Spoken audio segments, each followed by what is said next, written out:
of our program, The Hour of Politics, with me, Anthony C. Again, folks, in cyberspace, this is focused on Liberia on our program, The Hour of Politics, with me, Anthony C. Today, we are having a special edition. In this edition, we are having part 2 of our Periscope series on Cllr Nwabudike. Nwabudike is the current chairman of Liberia Anti-Corruption Commission. Yesterday, we had another segment in which we periscope him and tried to tell the Liberian people who that person, who is the chairperson of the Liberia Anti-Corruption is, in person of Nwabudike. Today, we have a whistleblower who has joined us and willing to tell the story in details as he knows is best. So as you have joined us, we will ask you to share the show with your contact. Very briefly, we will be starting our show. So be right there. It is a special edition. And actually, this is part 2 of our Periscope series that we started some time ago. But this time, we are periscoping the chairman of the Anti-Corruption Commission, Nwabudike. Councillor Nwabudike will be periscope, and this is part 2 of us periscoping him. A gentleman who having to be a whistleblower, who reached out to us to tell us who the man actually is, has volunteered to come forward, as you can see him on the screen there, and very shortly, we will be joining him. So folks, as you have joined the show, we will ask you to hit that share button. Share the show with your contacts.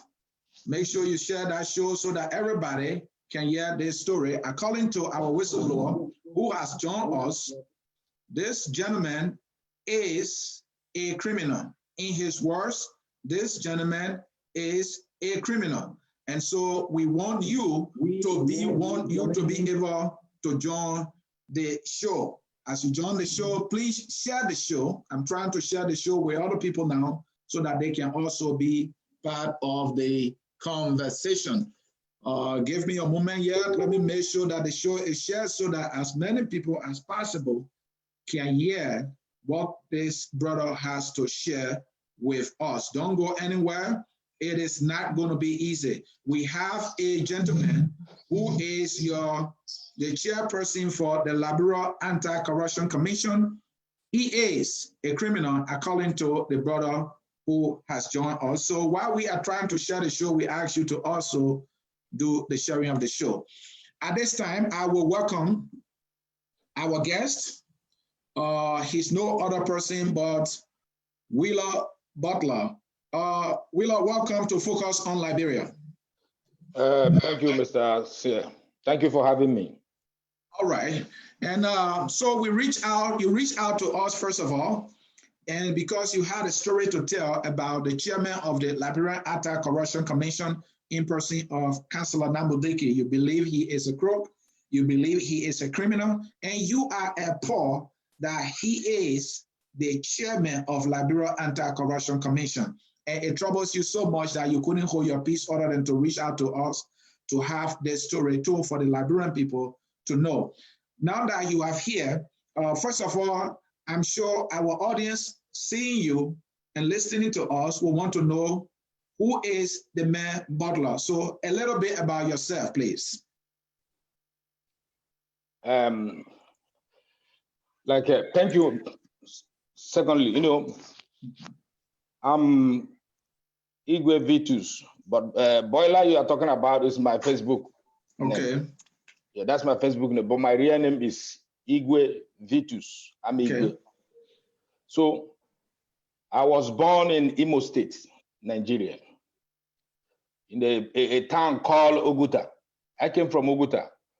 Oguta is one of the oil-rich kingdom in Imo State. So I went to school in Holy Ghost College, Owerri.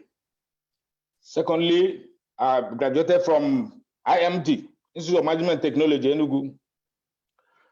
So I'm a married man with a kid. My dad was a former police officer in Nigeria. I came to Liberia as owner representative of a vessel, which they call MV Port Express. Many Liberians knows me. I was lodging at Looking Town Disco Motel for 4 years. That's where I lodged. Many people knows that. That's the only thing I can say about myself right now.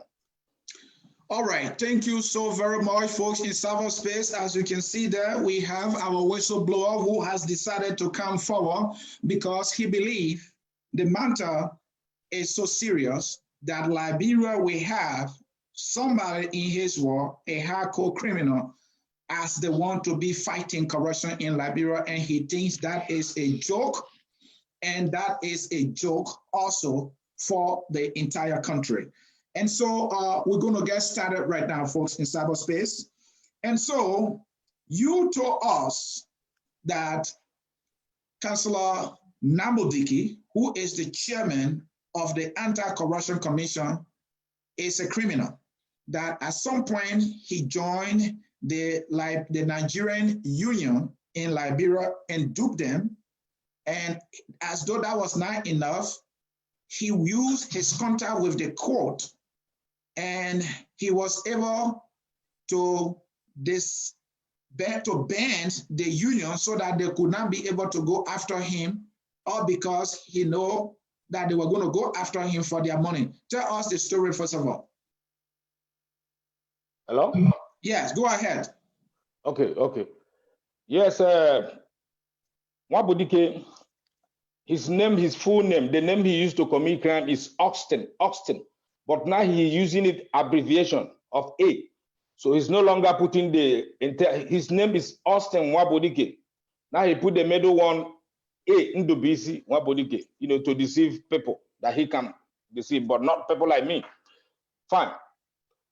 Nwabudike came to Liberia. It's around, during the war in Liberia, during the Cllr War, which is around the 90s.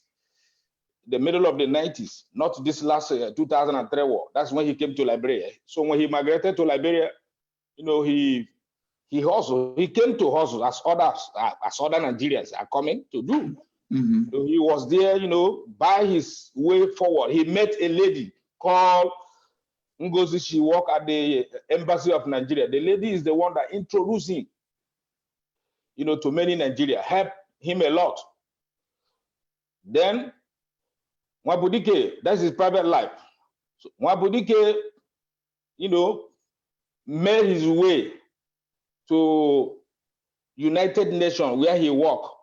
If you watch some of the program they call, he was in United Nations radio something station then. Yeah, Ome Radio. Ome Radio, thank you. Ome Radio. Mm-hmm. There's a program called Know Our Law or something like that. Right. Yeah, he was the host. That's why he worked. That's what he do for the United Nations, not extraordinary job. That's what he do. So then after that, he have some of his friend, Charles. He's a Councillor Charles. He's well-known. Councillor Serena Seaforth is well-known, respectable lawyers in Liberia. Many of them.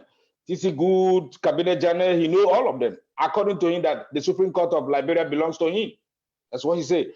So then, because after that, so Nwabudike he was a financial secretary to Nigerian Union. There's a union in Nigerian Union in Liberia. That house is an umbrella organization that brought all Nigerians together.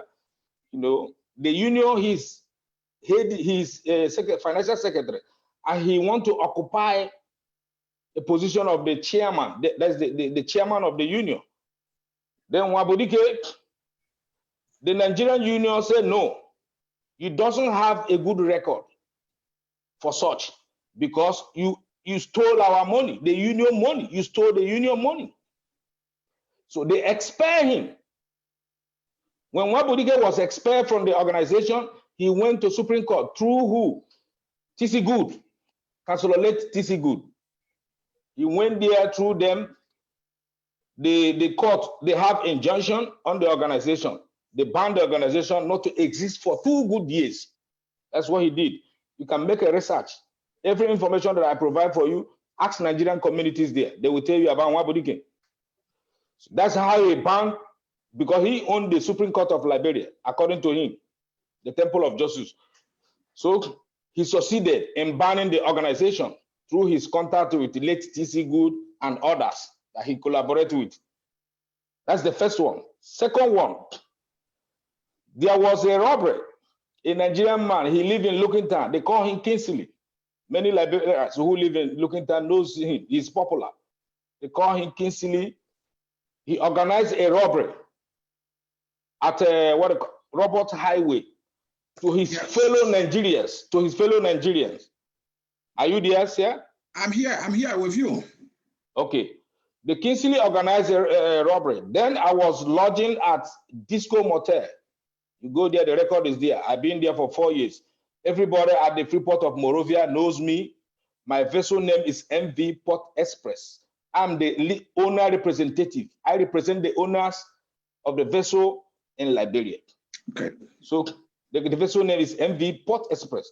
So after that, the Kingsley was living in Lookington, who organized a robbery to his fellow Nigerians. You know, they have a vehicle, because Kingsley is a friend to this brother. So the brother went to him that I'm traveling because I'm going to Dubai to buy a market. Right. Then Kingsley told the brother that if you are traveling, come, I will give you some money so that you can buy some goods for me. That's how the brother went to Kingsley. Kingsley count 500 and give the boy in the envelope. Fake money. That's what Kingsley give the guy. Now the brother took the money because he don't understand the fake money. The brother took the money.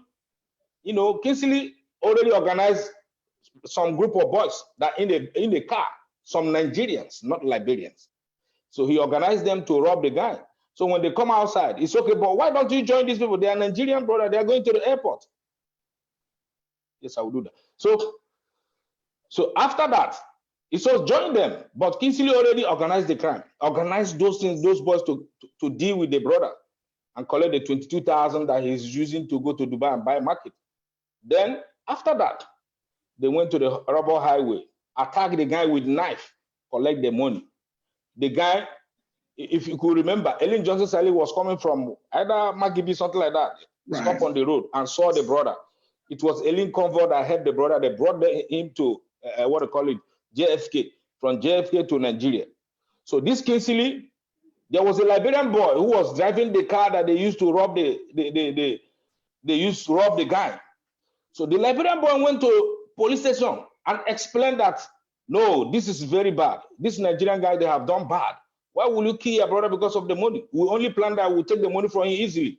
That the Liberian boy refused to collect the money. He gave the police information. He refused his own share. So he gave the Liberian police information.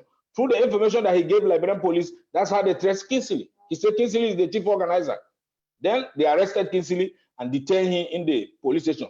But the Nigerian boy, the victim already died. The victim is dead.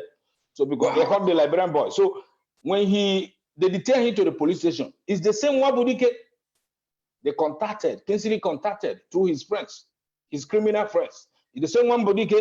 Then Nwabudike is working with United Nations. You understand? And the code of conduct, being a United Nations lawyer, you are not supposed to go for court to represent anybody, a client. But he did that. That's the integrity I'm talking about. Then he went there with TC Good, because he always used those lawyers to go to front. Yeah. So they removed Kingsley. They deny this Nigerian guy who they rob, who they kill. They deny him justice. They deny him justice. So, yes, when Nwabudike facilitated Kingsley, the criminal, to run away, Kingsley disappeared and run away to Nigeria. Nwabudike is involved. The records are there at the Supreme Court of Liberia. Third one, there's one man they call Obuki. Obuki is a popular known Nigerian man. He's a money lender at Broad Street. Many Nigerians knows him. Yep. He lent a money. A Lebanese man borrowed $28,000 from him. When he borrowed the money from him, the Lebanese man couldn't pay the money. And Nwabudike is a client for the same Lebanese man. So he organized with the same man, collected the Nigerian man money. The Nigerian man is the one who called Nwabudike for the case. But Nwabudike connived with the Lebanese man because they give him money. He agreed. Imagine a Nigerian man call his own fellow Nigerian brother, you understand, for his case, to defend him, to get this money from this Lebanese man. This man that borrowed this money from me, that I'm using for business. Lebanese man offer him money. He joined the Lebanese man and deal with his client. It's bad. That's the third one. The thing lead the man to death. The Nigerian man died because of the cost of, because many people he collect the money from to do those businesses. They're after him. He have pressure, he died. So on my own case, you know, while in Nigeria, my uncle is the owner of MV Port Express at the Freeport of Monrovia. So after the civil war in Liberia, I was very young then, very young. So he called me that I should go and represent him because I know I did what they call it, shipping management. Everything about ship, I'm aware of it. I know how to manage it good. So he said, okay, go and represent me because I've been in Ghana, in Tema, you know, Togo, all those. I'm the one representing him. So I went to Liberia with the vessel. I flew down to Liberia. The cruise went. So when I came to Liberia, first of all, I was at the hotel. It is in Broad Street. Right. That's where I was at before I found a lesser money one to look in town, which is Disco Motel. So I was there managing the vessel. We brought Okechukwu. He's at the Facebook. He's watching. He's here. He called me, say he will be here. They call him Gilbert Oniyama. He's aware. Okay. He's representing those who chartered the vessel to come to Liberia. You know, so I representing the owner. I'm the eye of the owner. Then when we came to Liberia, so this vessel have been working, you know, signing contracts and all those stuff, going to Nimbaka, going to what they call it, Sino County. Sino County, yes, when you go to yes, there's a port they call it seabed. Yeah. In Sino County, yes. Yeah. So I went there by myself with a vessel, several occasions. We bring iron. Even Basi brother contracted us. Kamisoko is a Madingo man, close to Freeport of Monrovia. Right. This guy, yeah, many of them, they know me. So when we bring in we signing those contracts, collecting the money, send to the owner, pay the cruise, pay the port due, and pay the agent, and all those stuff like that. So the vessel have run for Liberia for 4 years. So this vessel need to go to maintenance, which is to go to dry dock for maintenance. Right. Now I call the owner. You understand? The closest. Hold on right there. Hold on right there. Let me re-announce the show so that those who are just joining all will know why we are here and what we're doing. Okay. Folks, in cyberspace, we are periscoping the chairperson of the Liberia Anti-Corruption Commission, in person of Councillor Nwabudike. Nwabudike was appointed by President Weah. Our understanding is that he got confirmed, and he is the head of the Anti-Corruption Commission of Liberia. The brother you see here with us reached out to us as a whistleblower, and so we had a segment yesterday in which we were able to disclose all the information he shared with us, that the current chairman of the Liberia Anti-Corruption Commission is a criminal, he's criminal matter, and he is a crook. And he was able to tell us the series of criminality that he has performed or carried out, talking about the chairman of the Anti-Corruption Commission. Somebody who should be fighting corruption is a criminal, according to him.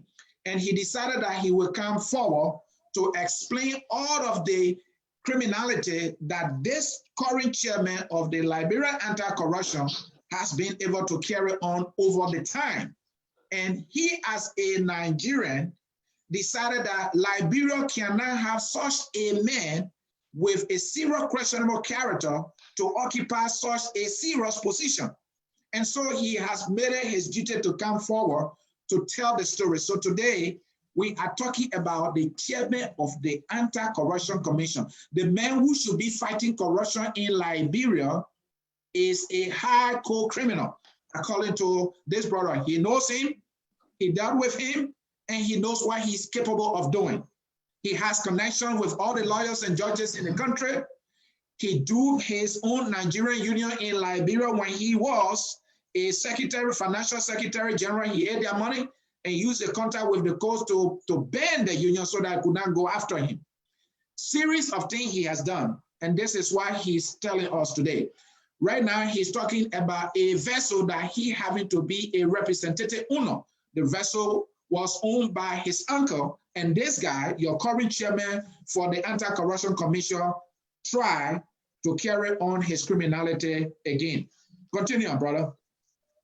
Yeah, Mr. Sir, so as I'm saying, the vessel is supposed to go for dry dock. Dry dock is like a garage where you maintain the vessel, because the vessel, the bottom plate of the vessel is weak. Because the vessel is 2,000 metric tons, 85 meter. So it's a very big vessel. So you need to go to dry dock. And going to the dry dock, we need, because the vessel have two double engine. You use black oil, which is something that LPRC is using. Right. It's black. Yeah, LPRC sell it to us. You understand? This Cllr beer is using black oil. Okay. In their generator. So the black oil, that's what we use. So then we need the black oil. And to buy the black oil is very expensive. And you understand, to pay the crew their salaries, arrears, and all those stuff. Because when you want to put the crew down, you pay them off. So, and you pay the port due, because the vessel bad for almost a year without going to work, because it have been what? It's not seaworthy. You understand? Any longer, because the Maritime Authority have given us a letter that this vessel is not seaworthy. So on the sea, it will sink. So no longer. So we're back there, waiting to go to dry dock. So then at the process, the owner, the bill I sent to him so that he can do what? Send the money so that we pay the crew, pay the port due, fuel the vessel, and go to the dry dock. The nearest place is Africa Coast, where we're supposed to go. So but he said that he doesn't have the money now. That what I should do, sell the vessel and send the money to him, pay the crew, pay the port due, and other things. Expensive. That's okay, it's okay. Then I put the vessel for sale. Daily Observer is there. Democrat is there. Oh shit, man, what is this?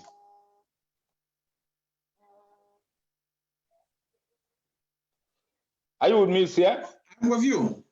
Okay, so then, sorry, now my senior sister was calling me. Yeah, it's okay. So what I did here is, it's okay. It's published in those newspapers for the sale. So this Nwabudike had the news of the vessel. There's a criminal called Israel. You understand? Right. Israel follow us and came to Liberia. He followed us and came to Liberia. So connive with this Nwabudike. So Nwabudike. So Israel and Nwabudike are partners in crimes. Yeah, they are together. Israel can give you information, all of our movement and everything. You understand? Israel can give you information, all those stuff. So when they hear selling the vessel at the Democrat, it's published at the Democrat. I give you information where you can find all this. So then Nwabudike had a story about selling Nigerian vessel selling. Nwabudike contacted, he started looking for who is, you understand, who is involved in this and that.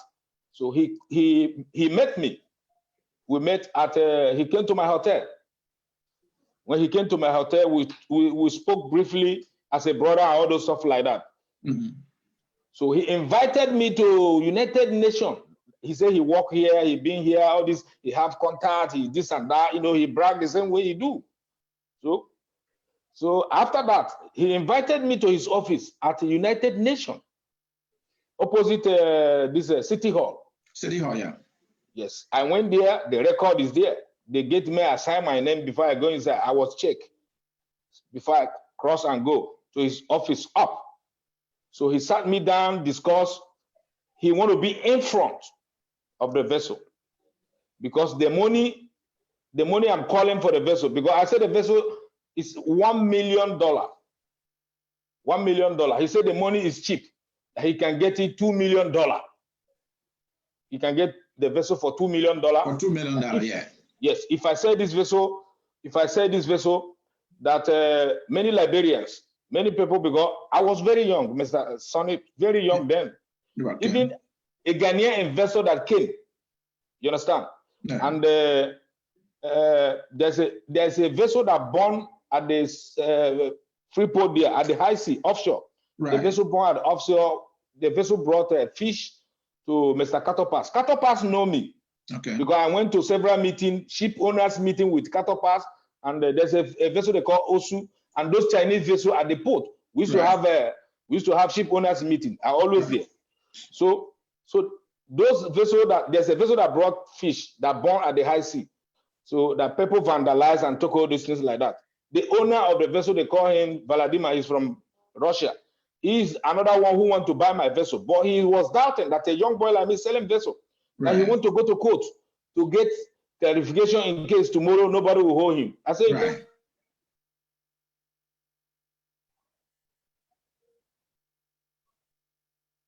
Well, the lawyer who represented me is called is late McFarlane. Okay. So McFarlane was representing me at the case. So then the first judge that looked at the case, because the judge asked me, it was Blamo Nelson. He lives in Nukurutan. He knows me. Yeah. Just Blamo Dixon. It's Blamo Dixon. Blamo Dixon. Thank you. Blamo Dixon. Yeah. Something like that. So he looked at the case. He said, young man, what do you want? I explained for him. Where's your document? I explained for him. I give him the particulars of the vessel. He looked at it, everything. I give him he's asked me for letter of authorization from the owner. I give him. So he looked at it, he said, yes. He even sent NSA. You understand? NSA. Yeah, NSA. NSA, Liberia NSA, they arrested me at my hotel, took me to their office, and many of them, they are there, they know. Yeah. So they soak it. I said, what happened? They say they want to investigate to find out about this vessel, that they get information. So I said, okay, fine. Who is the owner? I give them information. So they contacted my uncle in Nigeria. My uncle, they contacted the Nigeria Interpol. Nigeria Interpol, the Liberia NSA, I give them credit. It didn't take them a day to get all this information. I give the securities in Liberia credit for that. So the information, I was at their office, the information returned back. Yeah, yes, that the Interpol of Nigeria sent back information, yes. This man is representing the vessel for the owner. So the information was given to Blamo Nelson. So he said, yeah, this is the sole owner. The investor should do business with me. So then this Nwabudike with the Israel, instead of, because the people ready to pay the money.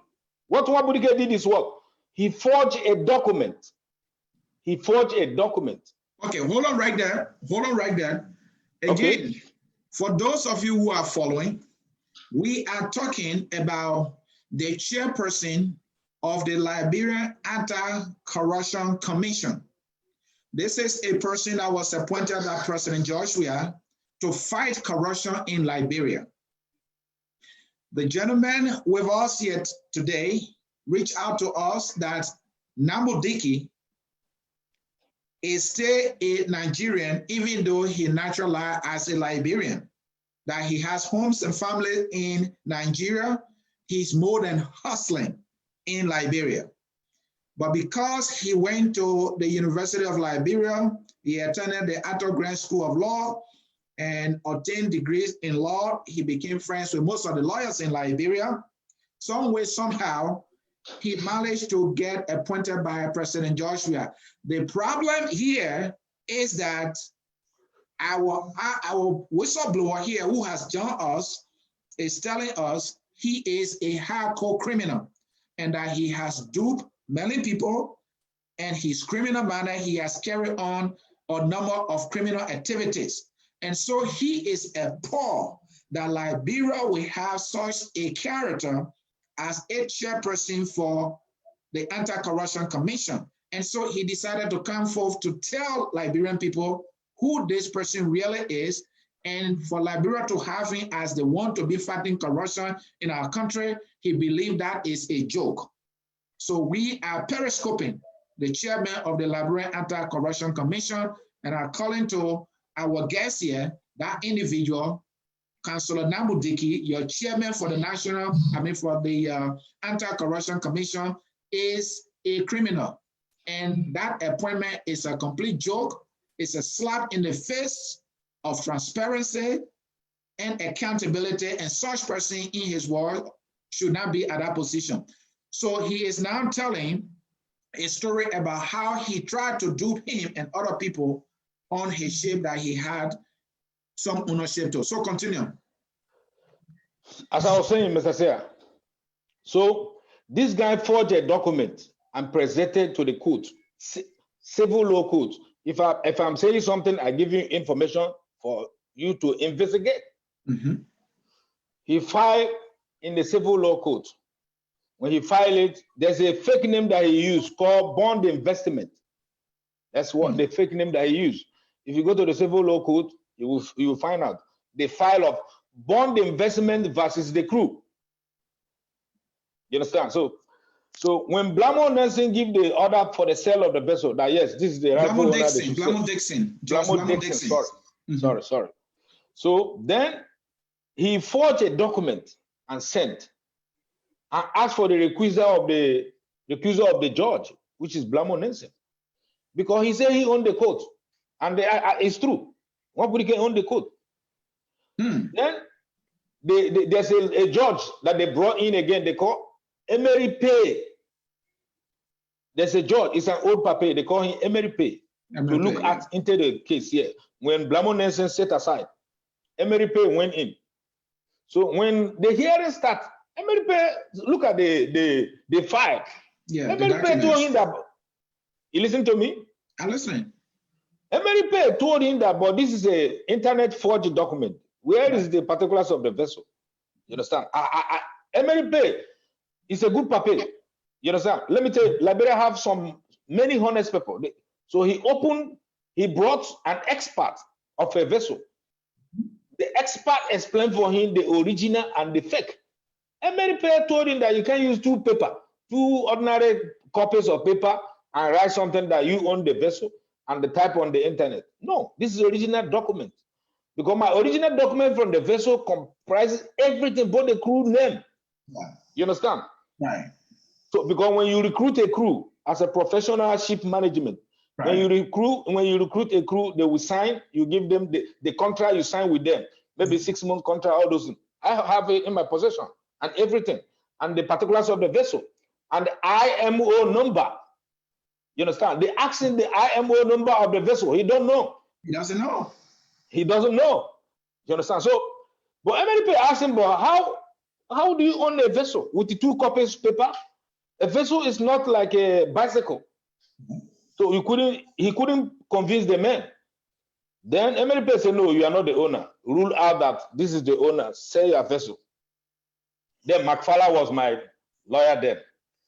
So then McFarlane told him that he will deal with him because he breached, I don't know the legal term to use on this. Maybe right. He said he breached the code of conduct, something like that. You work with United Nations. He Nwabudike is also a lawyer, and so to be presenting false document in the court to claim ownership, that is a breach of the code of conduct, maybe for lawyers, yes. Yeah, and he lied, and again he worked with United Nations on May radio for United Nations, and you come to the court again to preside. That is wrong. Nwabudike said, Councillor, what do you call him? McFarlane. No, Councillor McFarlane, my lawyer said he will deal with him for that. McFarlane is no nonsense man. Okay. He said he will deal with him. Then Nwabudike brought his friend to beg McFarlane for that. You understand?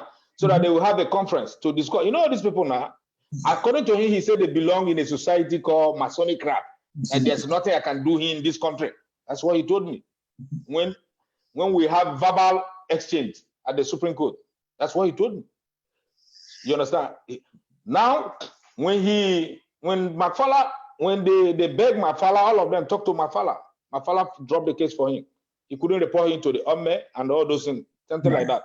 Then McFarlane had a problem with a Liberian law institute organization, something like that. That the Bar Association, that's the umbrella organization for all the lawyers. Yeah, because McFarlane was he involved in defending the government and his client, something like that. He had a problem. They suspended that was a conflict of interest right there. Thank you. Subsequently, he died. He had a stroke. He died. So when he died, I brought Councillor Nimba, Snoso Nimba. Snoso Nimba office is close to, after Ken Burger, there's upstairs building there, that's where he is. You understand? I brought Snoso Nimba. Then Emeripe, he asked Emeripe to recuse himself because he went to Supreme Court and he brought Kabina Janet. He brought what do you call him? TC Good. He brought TC Good. They went up and met Kabina Jana. Kabina Jana, they removed Emeripe, brought Yusuf D. Kaba, Judge Yusuf D. Kaba. Yeah, who is an associate justice now? Now, he knows me. He's my good papa. You know, I have many interactions with him. He explained a lot of things for me. He's a good man. Joke apart. He's one of the most experienced judges in the place there. He's a good man. He knows what is good and he knows what is bad. You understand? So he called me several times. He told me that this thing be beyond his own power because the Supreme Court Kabina Jana is there. And TC Gold is there. The papi explained many things for me. He said, my Pekin, this is that's beyond, he have tried. You know, now Kabina Jana and the TC Good explain for the Nwabudike, they have meeting. They said they should call me for a conference. That's my first time going hearing all those words. Because I was a young guy there. Right. They said they have conference for the case. They shouldn't go for the trial of the merit. Because if they go for the trial of the merits, they will do what? I will still win. You will still win, and yes. Nwabudike will be guilty. Yeah, because there's no place he will go again. He went to Supreme Court. There's no way. There's okay. We should go for conference. TC Good invited me to his office to Old Fire Service something. Old Fire Service something on Broad Street. He said, right. Madingo man upstairs. Yeah. So I went there. He invited me because he and Nwabudike went there. They say they have conference and discuss about this. So Nwabudike is your brother. He knows, you know, all those things like that. Nwabudike promised me a lot of things. You know, he said something. So he said, okay, he came to me. After we discussed, say they have the what do you call it, the conference with Judge Kaba. Judge Yusuf D. Kaba called for the conference. We sat down with Nwabudike. So Nwabudike said he won the vessel, that there's somebody who bring in 2 million for him to pay, that he will give me 1 million that I put for the sale. I thought as a price of the vessel. Are you getting me? I'm getting you. And let me make it clear for those who are following. Again, okay, folks, we are talking about the chairman of Liberia Anti-Corruption Commission in person of Councillor Nwabudike. Nwabudike naturalized as a Liberian, but he is from Nigeria. He maintains his Nigerian nationality, and our guest here knows him to be a crook, to be a criminal. And he was trying to cut in front of our guest to sell a ship that our guest here was trying to sell for $1 million. And he was trying at all costs to sell the ship. And that this gentleman, the Nwabudike, your current chairman for the Liberia Anti-Corruption Commission, have do so many people in the past. Those of you who have just joined us, you missed that part. We talk about how he carried on some criminality in the past. The alarm here is that this man should be fighting corruption in Liberia, but he himself is a criminal. Continue, my brother. So, so as I was saying, after the conference, he said, okay, he will give me the 1 million. So when he provided 1 million for me, I forgot about the vessel. I said, no problem. That's what I tag for the price, is 1 million. Right. So if you have the 1 million, you buy from me, no problem. So Nwabudike been delaying with the 1 million for 6 good months. He can't produce the 1 million. We don't know that he's searching for buyers, and he's going back to those our buyers that came. You know, he made them to pay him 2 million, 3 million, 2 million, discussing that he is the rightful owner. So those buyers called me, asking me that. I said, I requested the 1 million. So if you want to pay him 2 million, he said he want to buy. So let him bring my 1 million for me before he leave. I don't have problem with that. So after that, 6 months, I've been paying, you know, you know what you mean to keep a ship at the port. At the port, You yeah. understand? For 6 And months. if not that I'm experienced man on the shipping management, on the shipping, you understand? I could pay a lot of money because when I arrived in Liberia, I placed the vessel under what they call feeder craft statute, and the feeder craft statute is that is West African vessel that run within the West Africa. Yeah, it's not foreign vessel any longer. So the port due will be once you make a trip, you pay. Right. You understand? Once you didn't make no trip, you will not pay. Nothing. So that's what saved me at the initial time. I did that. So and again, you pay. The crew have to eat 3 times in a day. You know how much to pay to feed 12 crews on board a vessel? You pay them, and you provide fuel that will give Nigeria will call it Liberia say gas, right? So you provide gas for the generator. Okay. Yeah, gas for the generator in the vessel. Yeah. And you provide another oil for the engine to do what? To run the engine every day so that the vessel will be in good condition. Right. So all those things I've been doing it. You know, there's a place the vessel is. Yeah, there's a place the vessel is leaking. There's a place the vessel is leaking. That place the vessel is leaking. I buy pumping machine, 2 double pumping machine. I bought gas. They pump the water once they come inside because the vessel is under deplorable condition. Right. You understand? It's bad. It's supposed to go to dry docking, and he wasted our time for 6 months. For 6 months. Looking for I went to, you know, in Liberia. You always do. That's when I learned when you want for these people to hear a case back. What you do, you go back to the judge and request for something. How they call it? I don't know this law, something, you know. Yeah, I'm not familiar with the law, so let's go. So what I did, when I went to my lawyer, he said, wait. When I went to my lawyer, he said, wait. When I went to my lawyer, he said, wait. So I went to Judge Kapa. I asked Judge Kapa, I don't understand my lawyer any longer. Wow. He laughed. You understand? Judge Kapa laughed. He said, okay, what I will do for you, this is a letter. You know, there's many things I don't want to explain here because the papier have done well for us. They have done well for me personally. So only thing I can explain he did is, okay, who is your lawyer? It's Nimba. I say yes. It's okay. Go and add more lawyer. And this is one of the good lawyer that you can add so that it can speed up the process. I feel for you. You are spending money every day and all those stuff like that. This guy is talking all this thing every day because TC Good is there, Cabinet General is there. My power is less, so there's nothing I can do. So I said, okay. So Judge Yusuf Dikaba give me Mr. Cllr, Copper Cllr number, and the law firm at the Henry law firm. So when I went to Copper Cllr, I explained all this thing for Copper Cllr. So I give him document. He said, don't worry, I will go to the court, civil law court, and get the file. When he get the file and study the file, he said, but this judge is not supposed to even, you know, the judge who granted this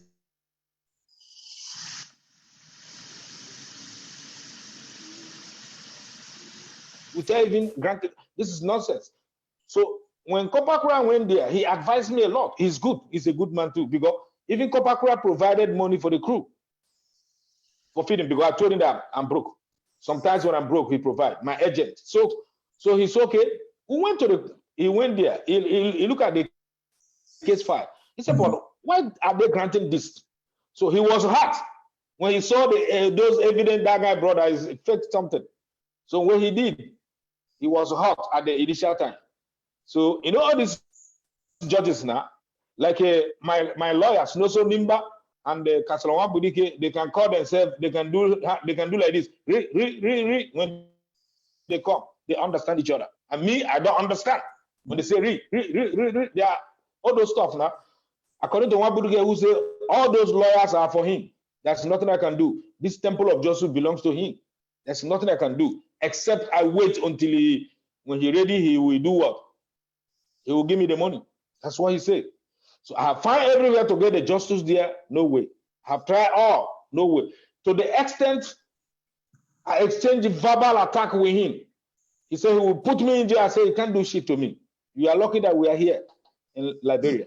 But when you will finish, I will wait for you for Delta State at the airport. People will wait for you there. You don't know me. So when I explained that for him, they said Israel went and told him that I'm a member of Black Axe in Nigeria, that the thing I told him is a threat, that we can do it, that I'm a member of Black Axe, that I can hunt him anywhere. So he went to the court and they issued writ of a terroristic threat on me. They arrested me.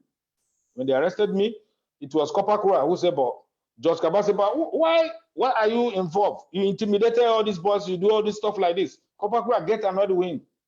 That's how they leave me. They didn't take me to, because his plan was to send me to what they call the place, that place, the prison. The prison in Morovia, the central prison, Morovia Central Prison. That's where he said, I will be there until they sell the vessel, that I will see that he get this place. So, but Kopakura said, no, you can't do that for the young man. What have he done? What type of threat? Somebody tell you that he's what, this and that. You don't do that. Which threat that he threatened to your life? That's how that one end.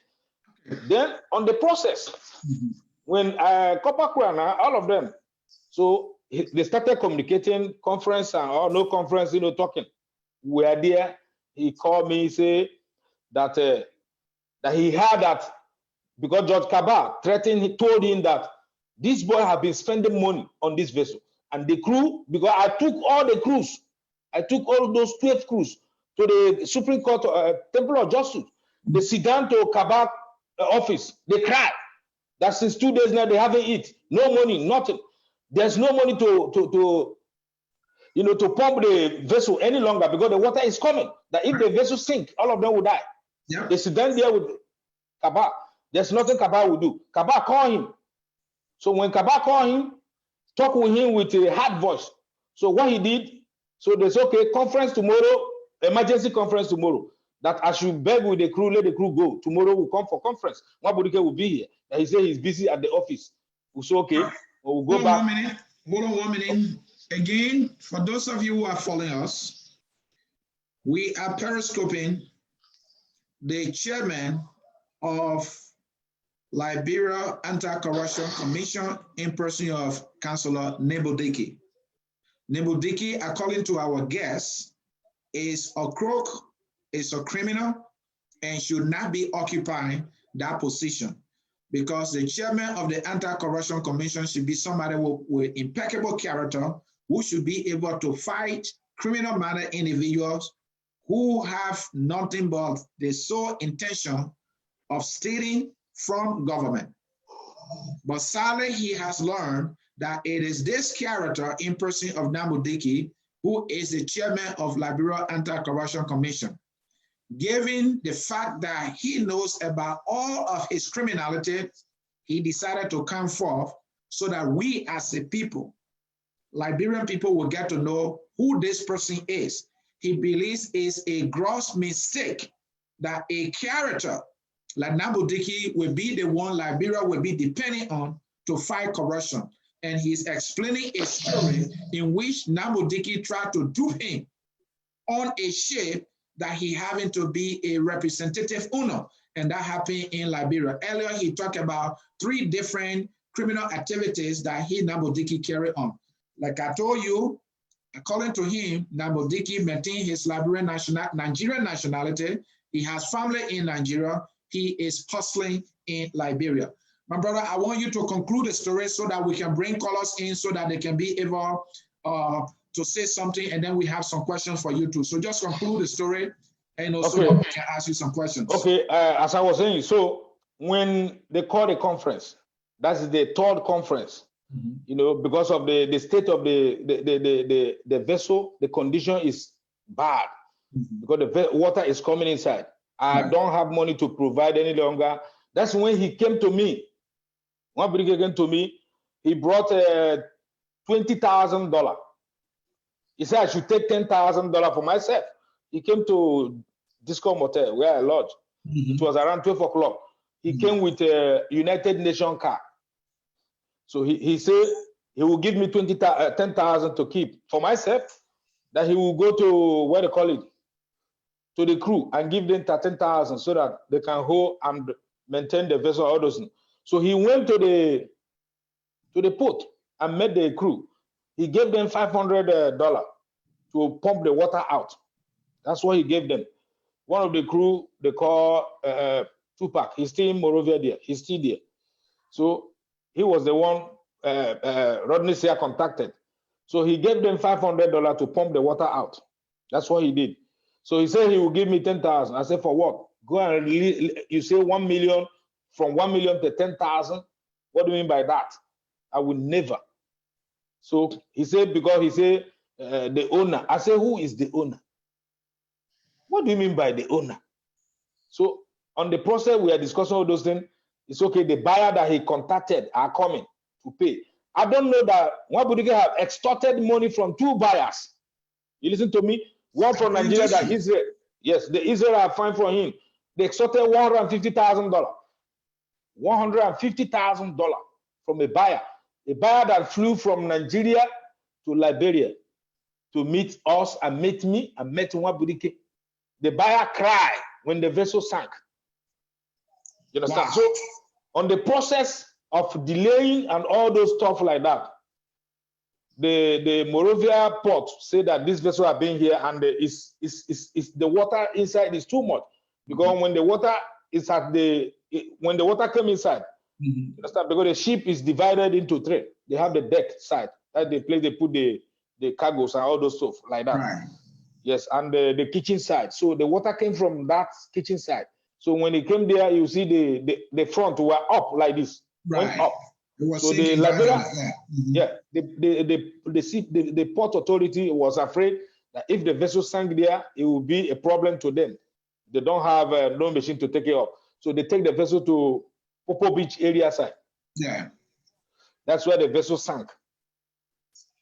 You understand? So the man who Nwabudike extorted $150,000, because when they told him, Nwabudike was the one who communicated to him that the vessel sank. Yeah. So when the man thought maybe he want to dupe him, he came to see. When he came on the ground, he went there, he saw it. Some of those crew who went there, everybody who went there to vandalize the vessel, the man was crying. So I went there, asked what happened. So the man is a Nigerian man. He explained how Nwabudike extort 150,000 with Israel, something like that, from him. I said, but I'm the rightful owner of the vessel. He said, he cried. You know, he went to Nwabudike, you know, they go up and down. So Nwabudike told you that he was going to sell the vessel for $2 million. He could not get the very $1 million you were selling the vessel for, you having to be the rightful owner. He could not, he did not even get a $1 million. And then he went and extracted $150,000 from a poor buyer. Yeah. Just to realize that the buyer had to come to Liberia and saw this vessel lying in ruin. Yeah. And did he give the buyer money, the person who was trying to buy the ship, money to him, the $150,000? No, see how he extort the money from the buyer. Okay. According to those who is close to Israel, that Israel who can give him the information. Yeah. See how he extort the money. He told the buyer that the crew need food. The crew, they need to pay the port dues. You know, he can go to the crew need what they call it, you know, to put gas on the vessel so that the vessel will. So actually, from what you're saying, the $150,000 was not the price for the ship, but he was trying to encourage them and hey, you can buy the ship, but before you can do the crew, the need this, the need that, you know, so if you really want the ship, you have to pay this money so that the ship can be maintained, so that the crew can be taken care of. That's the only way we can sell the ship to you. I think that's what he was trying to do. You think so? That's what he's trying to do, because the vessel is in a deplorable condition, sinking. Yeah. So he extorted the money from the people, because he extorted the money from the people to maintain the vessel and the crew, because the crew are grumbling. So you understand, because it's like the person he was discussing with is delaying for the money. You know, I don't know he and the person, that's, I believe they is delaying. Right. You know, and the person too is very skeptical. So the person trusted and sent the 150 for him to maintain the vessel, as he said, until the person will come and see the vessel. So on the process, when the person came to see the vessel was sunk. Wow. And the person cried. The very week the person came to see the vessel was sunk at the Popo Beach there. The person went there and cried with a portfolio. Every Liberia at the point 4, they saw the person when he was crying. And because of his connection with judges and lawyers in Liberia up to this day, he's a free man, even though he was able to dupe the poor buyer of $150,000. I met my lawyers. I told them that he's supposed to pay me the damage. They said, but where Nwabudike get that money? Where he will pay you? Forget about it. So some of those crew started riding on the street, and some of them that I'm able to send back to Nigeria, I did my best. Some of them joined different ship, you know. Some of them still remain there. Some of them are married there and live there. Thank you. So start different work. Thank you so much. Again, folks, in cyberspace, this is a very, very troubling story. Liberia has a chairman in person of one councillor, Nwabudike, as the head for the Anti-Corruption Commission in Liberia. This is the man who should be fighting corruption in our country. But today, we are learning more details about him, that he is a hardcore criminal. The brother here was a representative owner to a vessel that he was running in Liberia. His uncle was the actual owner of the vessel. The vessel needed to be maintained. Some maintenance work what needed to be done. And at some point, his uncle realized that they needed to take the ship to Africa to do the work. And that was too much money. So the uncle told him, but then you have to sell the ship because we can't dry dock the ship, meaning to maintain the ship in Liberia. We have to take it to Africa. It's a lot of money. And so the Nwabudike man, upon hearing that information, stepped in and he tried to talk to our guest here that, hey, how much you selling the ship for? He said $1 million. I said, oh, I can get you $2 million for that ship so that he will profit $1 million. And when he wanted to actually get $2 million for the ship, he went and forged fake document and took to the court and presented the fake document, justifying that he was the rightful owner of the ship. But prior to that, our guest here, who happened to be the rightful owner, had taken the documentation to the court. So Judge Emily Page, upon seeing the document, said, no, this can't be the legitimate document for the ship. A ship must have even agreement for the number of crew on the ship. And you don't have anything. He did not even know the serial number for the ship. So you could not be the one. But that did not stop him. He tried at all costs to sell the ship. He could not sell the ship for the very $1 million that our guest here was actually selling the ship for. And he got a poor and desperate buyer and extorted $150,000 from him. And then when the buyer came to Liberia, the buyer having to be a Nigerian, the ship sank somewhere around Popo Beach because the ship could not be maintained. And because he wanted to profit on the ship that is not for him, he delayed our guest here in selling the ship for more than 6 months. Today, he's still a free man, and sadly, he is your chairman for Liberia Anti-Corruption Commission. And this is what that has aligned him for which he said, even though as a whistleblower, I told you this, I want to come forth and explain this story. Fellow Liberians, my question is, are there non-qualified Liberians with impeccable character to serve as a chairman for the Liberian Anti-Corruption Commission? It will interest you to know that this gentleman at some time was appointed to even good commission. So if you watch the periscoping we did yesterday, we focused on that. He served there for 90 days.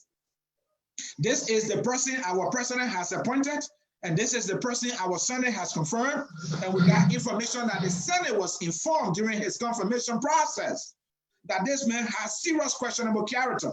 Even the whole story about the vessel where he extracted $150,000 from the desperate buyer, the Senate was informed.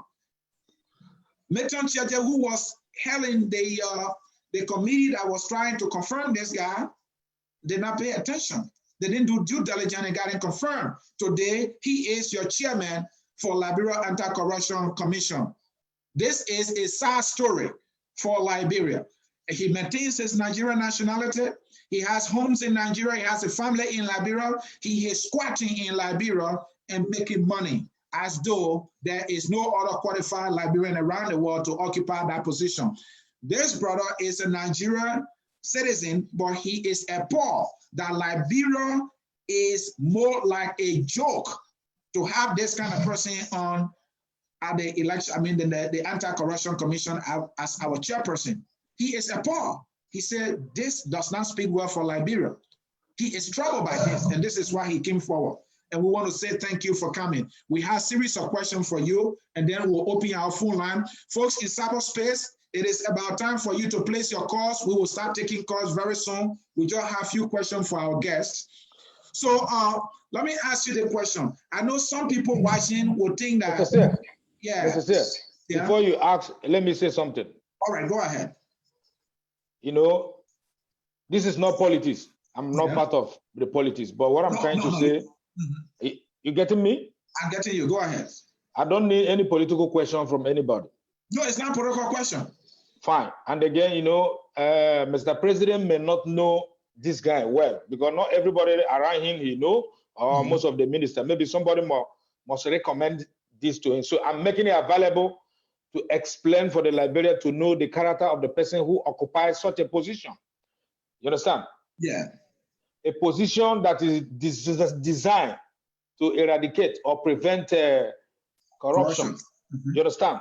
So, you know, a fraudulent act, conduct, a position that is designed to prevent something like that. Someone who occupies such a position should have integrity. You understand? Because corruption from that LACC, when you say LACC, Liberia Anti-Commission something, even if there's nobody supposed to be above that.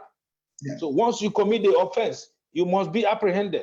So if you have the places sanitized, clean, someone with a good integrity be there, the corruption would demise. Because if you see today in Liberia, entire world, you see what people are perceiving. If you check the corruption index, the Amnesty, what they call it, Transparency International, Liberia is 136 in the position, which is very bad. Even Nigeria is above. It's the same. So when you're fighting corruption, you understand, you should know who you put there, the integrity. Nwabudike doesn't even know the Liberia. He doesn't even speak your dialect. So let's assume that someone who doesn't understand English language from the interior of Liberia is the one who was indicted by LACC. The person say, I want to use Pele. He doesn't even know the diversity of the culture, nothing about the country. He was not born there. Thank you. Because of time, let's bring our callers in because we want to hear from most of them. But before I bring the first caller in, one key question is that others might be thinking, whoa, but this thing happened several years ago, and now that you are coming forth, it said that maybe you and he had a deal and it didn't work out for you, that while you're coming on now, somebody might be taken away, and what will you say to that? And after that, I can bring in our callers. Okay. There's no deal that I will have with somebody like that. It's not possible. He worked with UN. He's a civil servant. He's a civil servant that they pay salary. UN pay him almost $500 or $700. But I signed contract about $60,000, $50,000, $100,000. So there's no deal I can make with such a person. And secondly again, before then, when the problem happened, I meet my lawyers. My lawyers say there's nothing I can do him. And the temple of justice is the hope of the common man. And when the common man in Liberia, who came as investor, was denied here, where can I go? Should I take the law into my hand to kill him? There's nothing I can do. Thank you. I explain all. Yeah, thank you so very much. The brother is saying he used the court. No other better place he could have gone other than to go to the Supreme Court to sound the alarm that somebody was trying to take advantage of him. And he did that, and the court let him down. Fellow Liberians, the court let him down. And so today, he is bringing this matter to the court of public opinion. And I'm hoping that you, the public, will not let him down. And the only way to not let him down is to listen to him and make sure you share this show so that others will be able to hear. Let's go to the phone line. We have this caller who's been waiting for 17 minutes. Caller, your name and where you are joining us from. How are you, sir? This is Evangeline calling from Chicago, Illinois. All right, Evangeline, welcome. Because of many callers, my sister, welcome. You have 1 minute. Go ahead. All right. First, I want to tell your guest thank you, and I find him credible because this same man and gentleman, he was on Sickle Show, I think last month or so, if I'm not mistaken. I watched him again, and he said the same thing. So I don't think he lying about this story here. Another thing, to your guest, it's not like I know you. Maybe you still doing business in Liberia, and you try to be buttered up to our president. But let us talk to this our president, our brother. He's wrong. Before, as a president, before you hire somebody, stop hiring criminals. Before you hire somebody, you have to investigate, check background. But because this president he himself is a criminal, that's why he keeps recruiting all the criminals. So stop giving him excuses. Because this man, we're fighting Liberians, saying that Liberians will not be spectators in their own country. You take, sorry, no harm to no Nigerian. If a Nigerian or Ghanaian is a citizen of Liberia, okay, that's okay. But this guy still has a nationality as a Nigerian. So what is he doing but first place working for the government? That's the first question.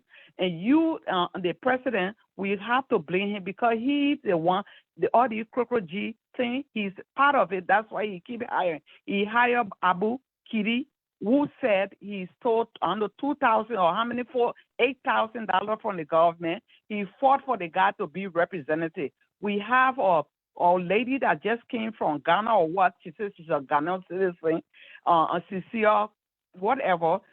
She was put in prison or whatever by the former president. He went and just released the lady. Hold on, Evangeline. You're talking about any Cllr who was charged with economic sabotage, right? Yes. Okay. So it's a pattern that we are looking at. So it's not like somebody, doesn't know what we are only looking for criminals, those that he can go to and do a criminal behavior and corrupt. And that's why he bringing those people. Thank you so much. Thank you. You can cut your phone off. Thank you. Let's go to the phone lines again. We have the caller that has been waiting for some time now.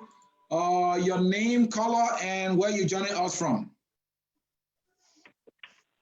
Yeah, my name is Jerome Cone, and I'm calling from North Dakota. Jerome, welcome. Your comment or question, please. Yeah, the sister who just left the line is right. I mean, this is no mistake. And we have seen newspaper headlines in Liberia, and I've republished those newspaper headlines and said, Liberia, everything about Liberia today is a miscalculation because even we Liberians, us Liberians, miscalculated and elected a president.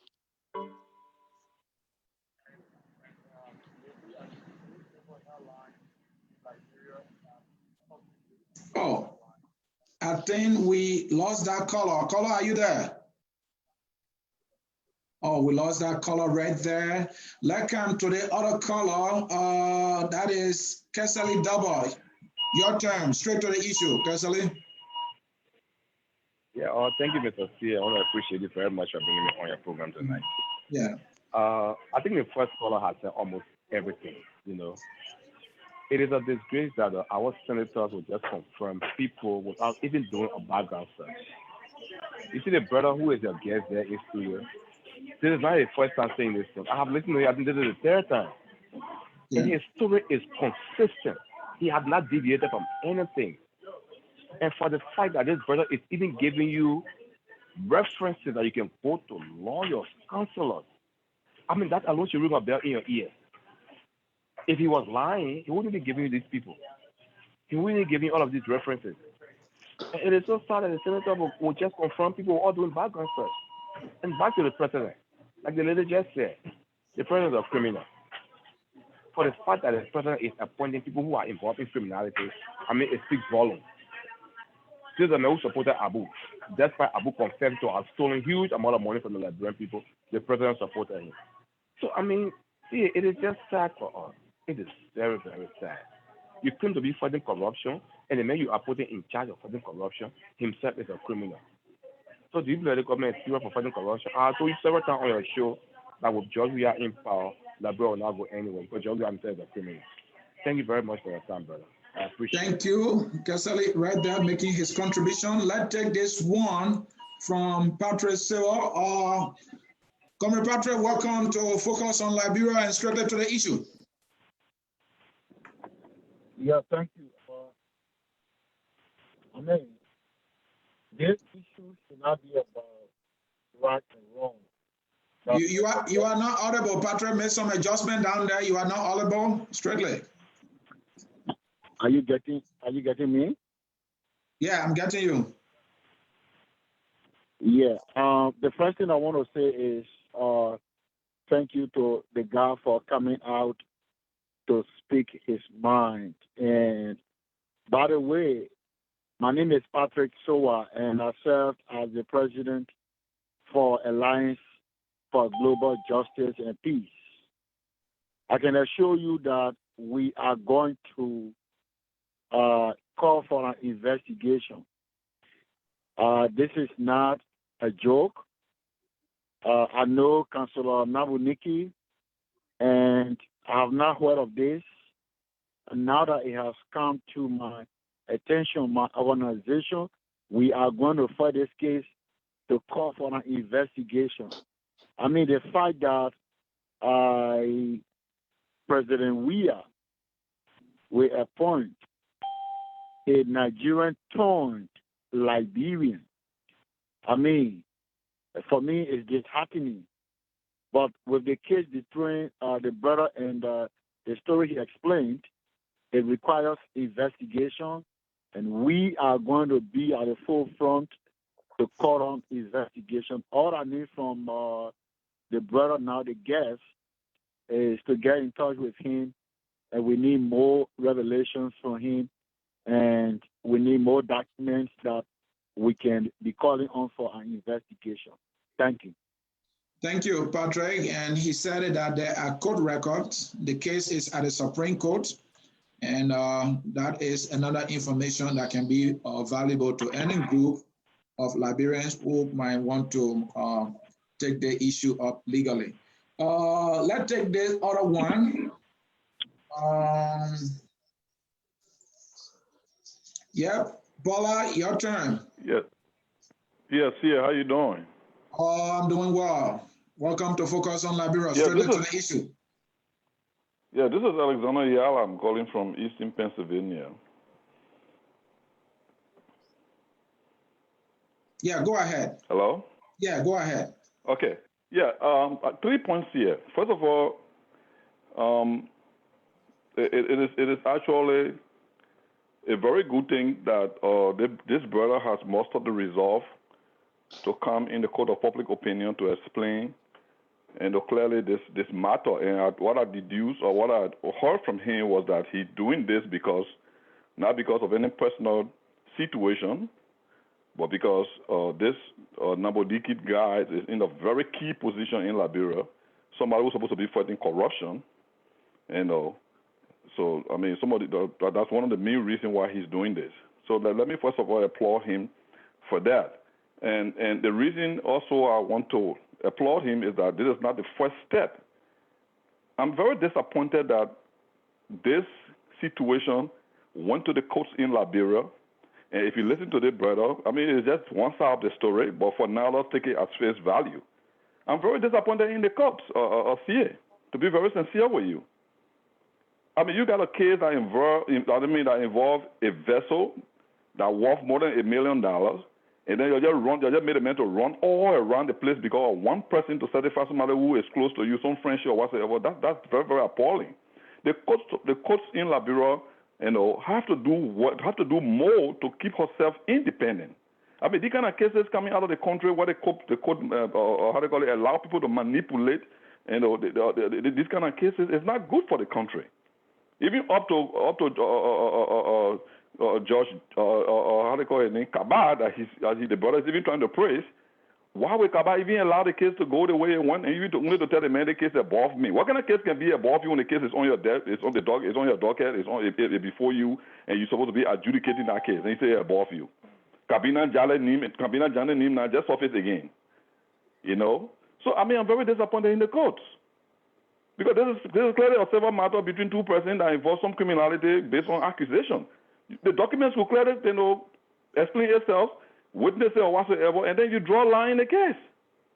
Now the case pending in the Supreme Court, the last court in our country. And I know that, from what the brother was saying, the case did not start just now. I think it started from even the past administration. Oh yeah. So that one point, that's the first disappointment. The second thing here is this. I don't see any problem. I don't know what the law says of what position natural law citizens can hold in our country. We all know the chairman of the Corruption Commission is a very key position.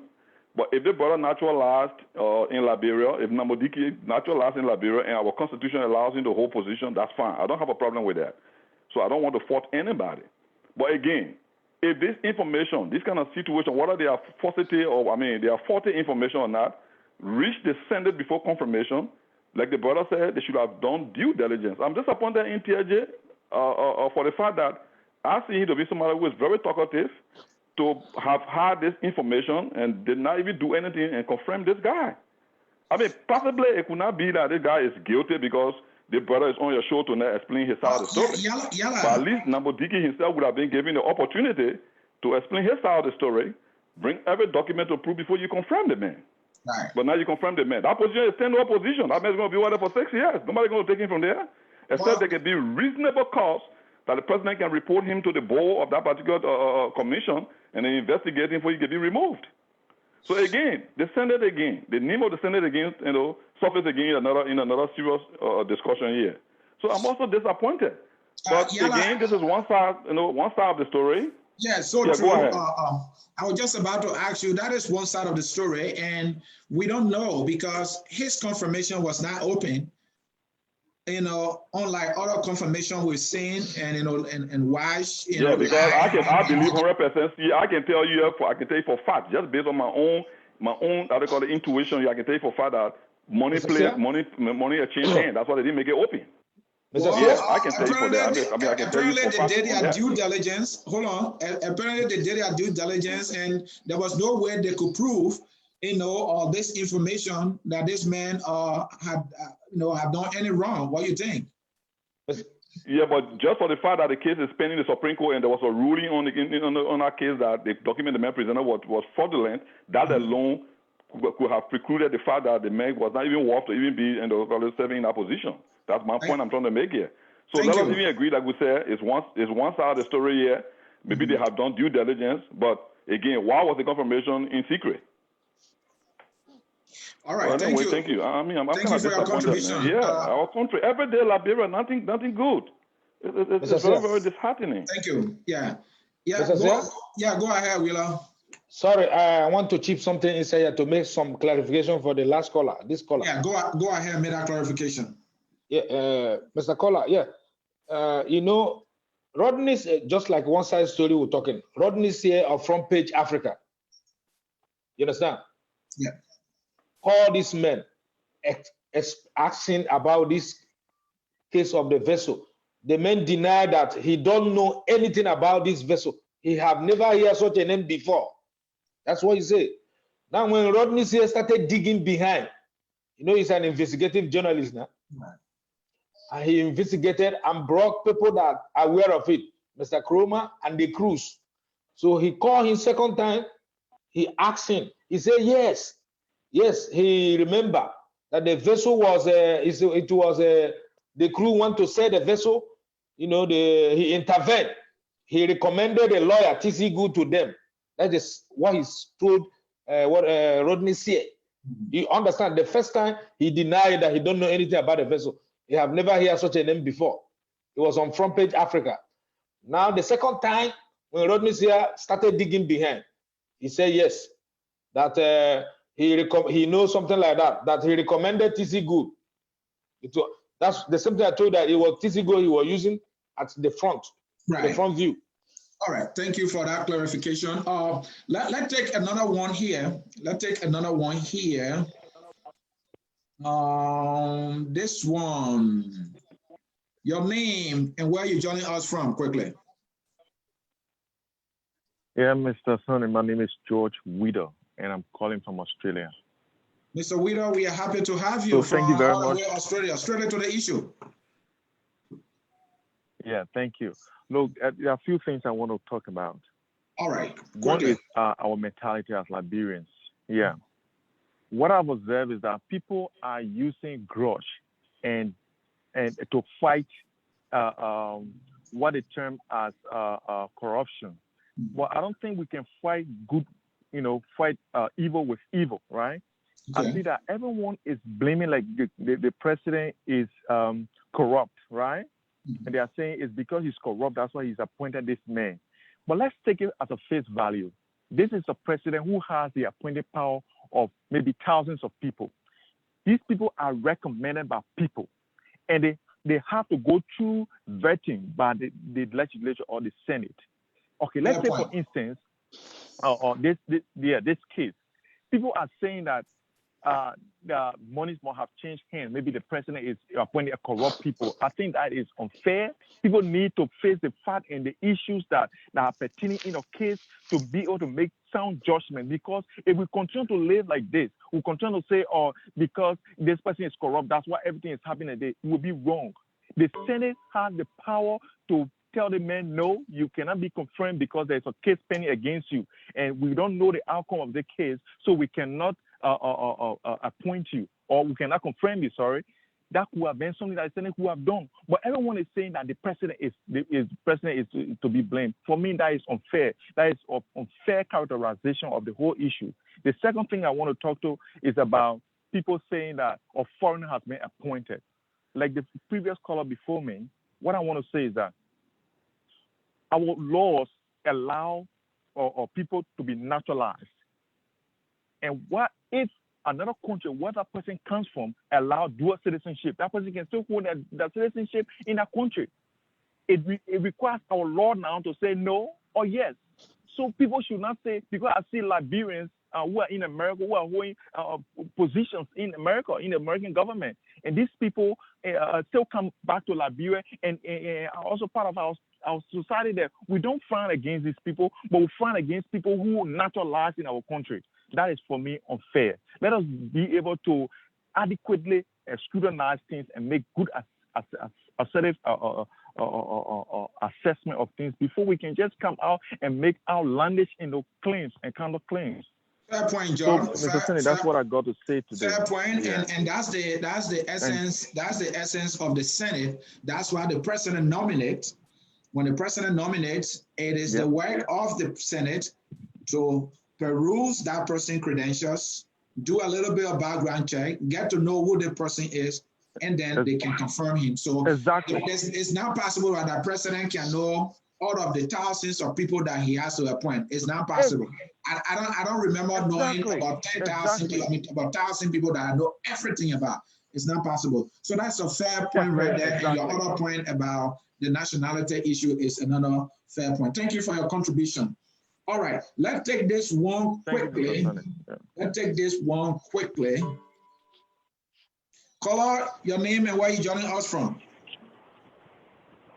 So, Anthony, my name is Anthony Doe, and I join you from Atlanta, Georgia. Oh, you join us from the headquarters of Focus on Liberia, straight into the issue. Yeah, exactly, from Jimmy Carter Boulevard. So, here's the thing. The issue of our country, Liberia, is a serious issue that needs to be looked at. The brother in studio with you, I believe in 100%. I know this individual we're talking about, this Nigerian lawyer. I used to work at PAP back in the days in Liberia. I know Arthur Johnson. I know T.C. Gu, and all these things these guys are involved into. And when you talk about Liberian Senate, money play here. On a serious note, there's nothing in Liberia that is called institution stand up on or anything. If you can appoint or naturalize a Nigerian to one of the higher posts in the land, And you telling me there's no qualified Liberian that can occupy that state with all the tinted character that this Nigerian individual has, and people saying that it's hatred? It's not hatred. It's about our country. And people need to understand if I may ask you the question, hold on, Cllr. If I may ask, your point is more about his character and not merely about his nationality, correct? Correct. My issue is about the character of the individual. You can't come with this tinted character to one of the higher position in the land, and you expect people to be silent about it. And people telling me about George Weah. George Weah stands for nothing. He has no principle. He has no ability to lead anything. So at the end of the day, the appointing power is being misused. And the people who are supposed to keep this guy in check, like the Nigerian guy who was confirmed to this post, those people only after money. We want Liberians to know that the institution in our country is not working. Let me give you one story about this guy called Arthur Johnson.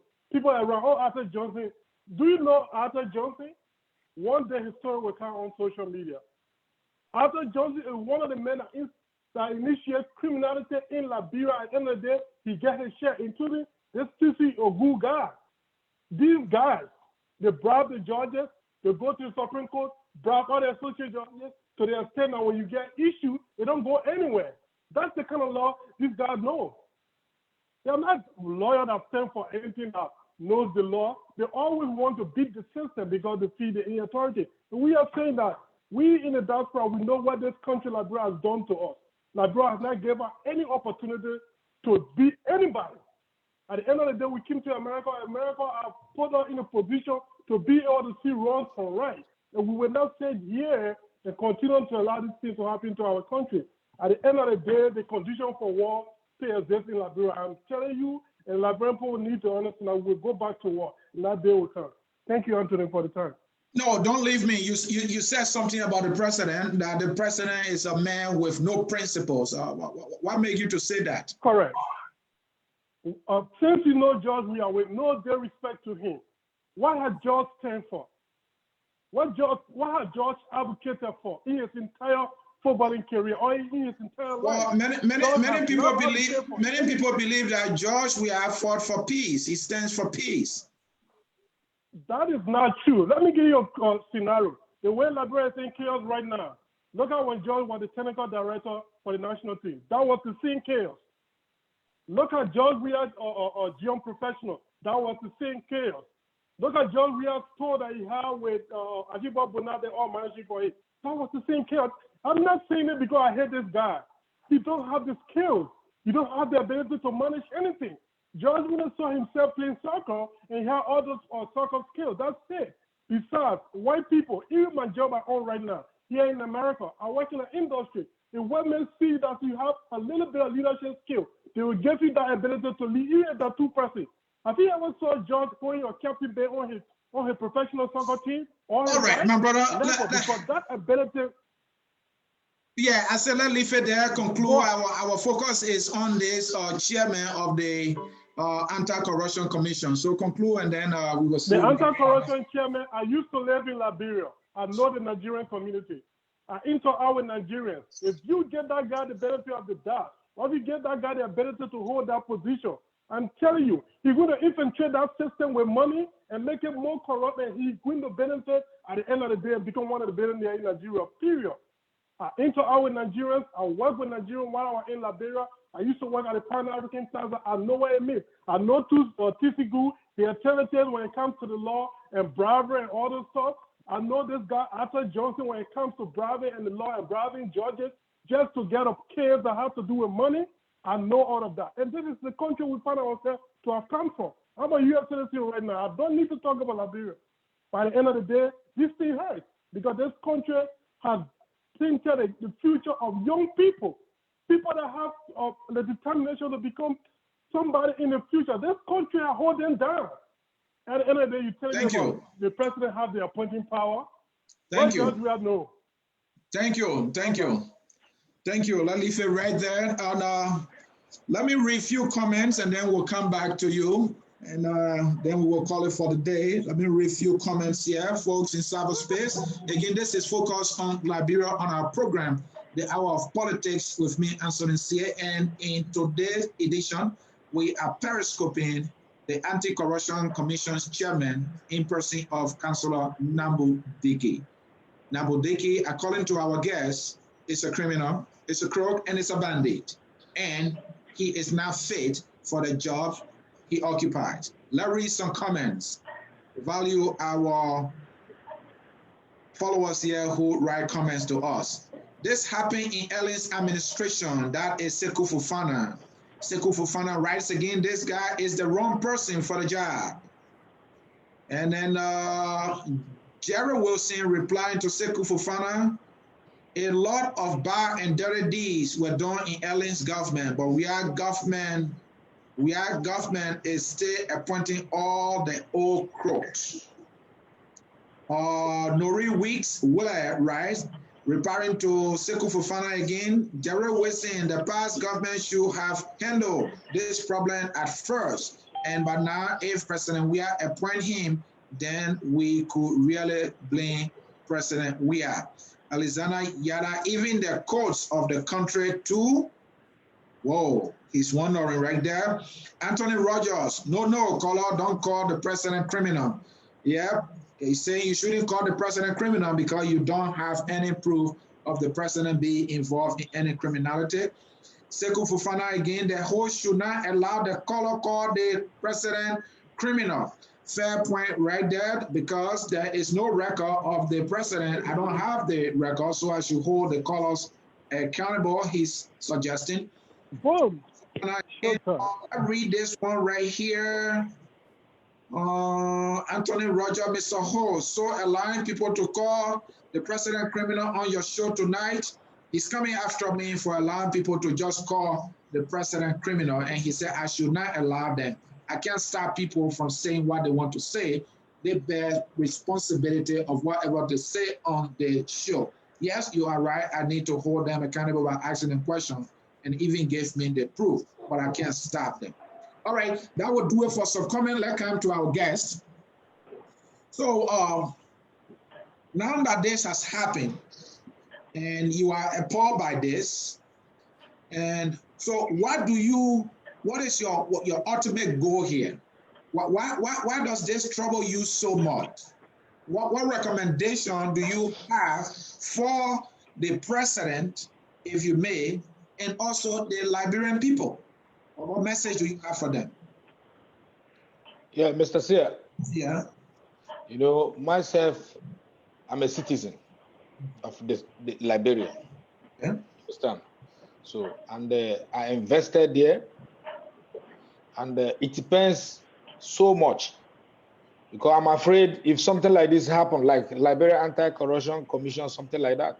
So if something like this happen, when someone who have integrity question, you run there to investigate or do something, you will still see the zero answer. Nothing will come out from inside. Somebody can go there and manipulate it and give him money. Nothing will come out from inside. So when someone like this occupies such a position, that place is completely messed up. Secondly, we shouldn't link it to the president, because even Ellen Johnson's lifetime, Ellen Cochran was recommended by what they call it, Brother Samokai to Ellen. Yeah. You understand? So president has nothing to do with that. In every country, the president, people recommend. So when the people recommend, you know, he appoints. That's his duty. Maybe he's not responsible to even, he don't check, he have people who do that for him, who do the background check. But maybe those people didn't check from friends who recommend. And again, when we go to the parliament, which is the senators, the senators who are representing the people directly, they have great responsibility to check this Nigerian man. As long as you even hear that his name, that he's a naturalized citizen, he was not born there. He grew up. You understand? He came to hustle. And the Liberian dual citizenship doesn't require that. Now, you should do what? Check, do a due diligence to find out this guy, his record, and everything about this guy. before you confirm.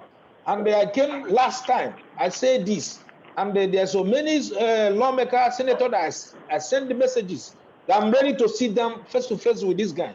I'm ready to provide information and everything about this guy, documented, but all in a void. None of them listen. So they confirm him secretly, not even openly. So if they can deny people like Zolizo, you understand, an open hearing, open confirmation, and they go secretly, you understand, to discuss about a Nigerian bandit, you understand, who came to hustle, a squatter, you know, who came to hustle in Liberia and make his way through buying friends and all this stuff. So if they can deny Zolizo, you understand, if they can deny Zolizo, because Zolizo confirmation was open, everybody watch it, and this Nigerian man owned was secretly.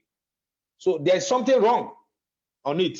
So we leak it to the president. I don't have a squatter. Why are you calling him a squatter? Eh? Why are you calling him a squatter? Nwabudike, naturalized as a Liberian citizen. Why are you calling him a squatter? Yeah, but if you go to your constitution does not allow dual citizenship, and he's a dual citizenship. So why he's a Liberian citizen and he's contesting for Nigerian Union right in the country there? And he took the Nigerian Union to court because they expel him. Why is he associating with the Nigerian Union in Liberia if he is a Liberian? How many Liberians have been there? How many Liberia is among the Nigerian Union? Why he is in Nigeria? He's in Nigeria. He have a house in Nigeria. He have a business running there. How many houses or investment that he have in Liberia that require you to be a citizen of Liberia? You understand what I'm saying? So his allegiance lay in Nigeria, not in Liberia. Any money he makes is in Nigeria. So how many investment does he have there? Or house? He's still living in Sinko where he are. So what makes him? He's a hustler. He came to hustle. So he's not in Liberia unless you people refer him, because some of them use it for some, you know, purpose and all those stuff like to get the naturalization. But he doesn't have the country at heart. It's not in Liberia. Thank you. We have a caller. We have a caller here. Caller, quickly, straight to the issue. Your name and where you joining us from. Hello? Yes, hello. You are live and clear. Your name and where you joining us from. Oh, I'm sorry. Yeah. It's been on hold for a little bit, so I didn't know who you were really referring to. I'm sorry. Yeah. This is Percy. I'm calling from Philadelphia. Okay, straight to the issue. Okay, the guy, your caller before was speaking about the president, and I believe he called the president corrupt or being corrupted because of the people that he appoints.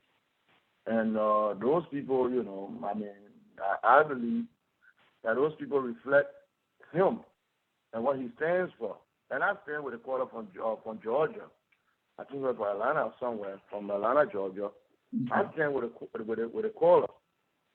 Because if you keep appointing these people, it tells us something about you, your very own self. You know what I'm saying? Hello? I'm here listening to you and hello. Yeah. Oh, okay. I don't know if I'm speaking to static or I'm speaking to somebody. I don't know. So I'm sorry. But anyways, if a person, I mean, you got people coming in the country. You just got somebody this week or last week coming into the country. Somebody who is accused of stealing, man. Come on, for Christ's heaven's sake. Somebody who is alleged of embezzling all that damn money coming back into the country. And the person was healed like a queen coming back. That speaks volume. Okay, it speaks volume to what's going on in the country. It is so pathetic. It is just so pathetic. It speaks volume. Okay, the president has never disavowed himself for all these wrongdoing. Okay, I understand. You understand me? His style of leadership, laissez-faire. Okay, he's never there. He doesn't care until it comes to him. I understand that style, that lazy form of leadership. I understand it. But by the same token, we have a country. We have people who are looking up for hope. We have children, like the guy said. We don't have to call. Some of us here, we are U.S. citizens. We are doing okay. You know, we are well balanced financially. We everything. But we still care about our country. Every time we put these shows on and we listen to these things, it's mind-boggling. It's hurting our hearts because that's where we know we came from. No matter what we have achieved yet, it's not enough. Our country is more than what we have achieved yet. Okay? Like I heard a young man today, the young man went for confirmation today. What did the young man need? Zolizo. Something. Zolizo. What do you mean, please? AKA Zolizo. Zolizo. The young man went for confirmation. The young man stood up in front of our senators, okay, in front of the people who's supposed to be representing us, put up an ID card telling us that he's a veteran. He's being paid by the American government. And then we allowing this man to even go for confirmation, and Joe, we are even sending this man to our Senate for confirmation. So what are we trying to prove here? Is it not double standard? What are we trying to prove to the world? This man held his ID, his veteran ID, PTSD, which is a disease, is a sickness, is a disorder. This man is PTSD for Christ in heaven's sake. Maybe the people in Liberia don't understand PTSD. Somebody should at least invite a psychiatrist to come and explain what PTSD is and what the signs and symptoms are to the senators who don't know. He's PTSD. Okay, he's one step from being just a madman. He's PTSD from war and trauma. Thank you, my brother. And he showed his ID card to the senators, and he said he's PTSD. I'm getting paid. I'm listening to the guy like, is he serious? Can you come before the senators and say this? That I'm a hurt man, and I'm coming to take over in a society that's already been traumatized from a war.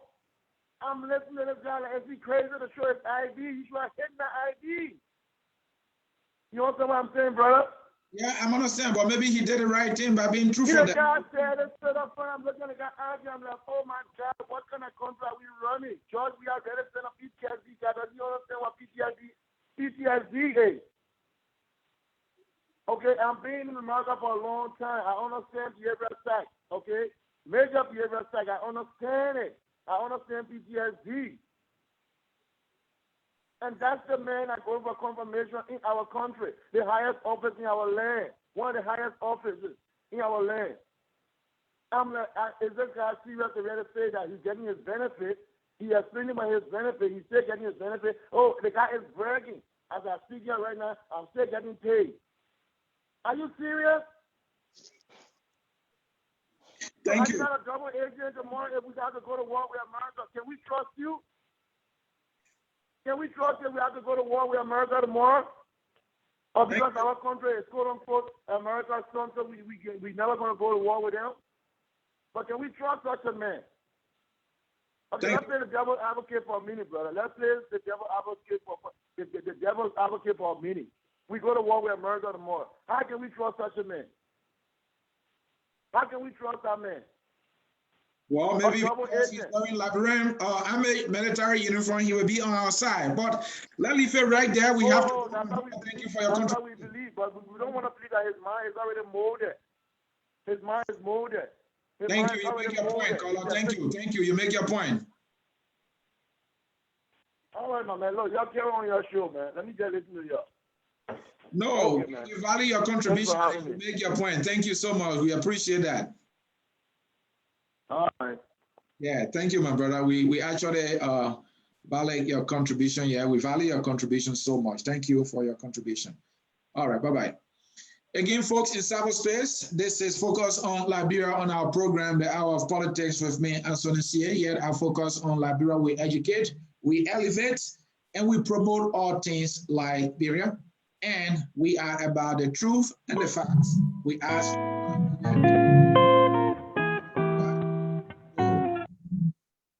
All right, we have come to the end of our broadcast. And for our listener and followers, we will ask you to go on YouTube and subscribe to our YouTube channel. That is one of the ways you can contribute to our show.